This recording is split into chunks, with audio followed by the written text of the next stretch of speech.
রোজ রোজ একই খাবার খেতে খেতে বোর হয়ে গেলে সাধারণ খাবারগুলোকে যদি একটু অন্যরকমভাবে বানিয়ে নেওয়া যায়, তাহলে মুখের স্বাদ যেমন বদলে যায়, তেমনি খাবার ইচ্ছেটাও অনেকাংশে বেড়ে যায়। 150 গ্রাম মুসুর ডালকে আমি ভালো করে জল দিয়ে ধুয়ে নিয়েছি। আধ ঘন্টার জন্য জলে ভিজিয়ে রেখেছিলাম। জলটা ঝরিয়ে নিয়ে একটা মিক্সি বলে 2টো কাঁচা লঙ্কা, 4টে রসুন কোয়া, সামান্য একটু জল দিয়ে এটার একটা পেস্ট বানিয়ে নিয়েছি।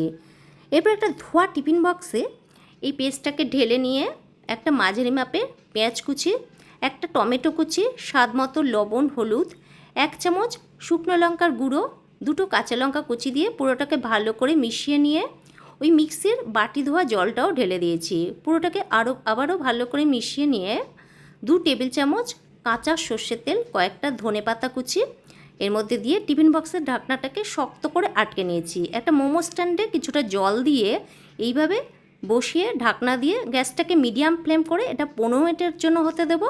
15 মিনিট পর গ্যাসটা অফ করে ঢাকনাটা তুলে দেখবে এটা পুরোপুরি হয়ে গেছে। এবার পরিবেশনের আগে কিছুটা পেঁয়াজ কুচি, ধনেপাতা কুচি আর একটু সর্ষের তেল ছড়িয়ে দিয়ে পরিবেশন করব। ব্যাস তৈরি হয়ে গেল দুর্দান্ত স্বাদের একটা ডাল ভাপা রেসিপি, যেটা গরম ভাতের সঙ্গে খেতে কিন্তু অসাধারণ হয়েছিল।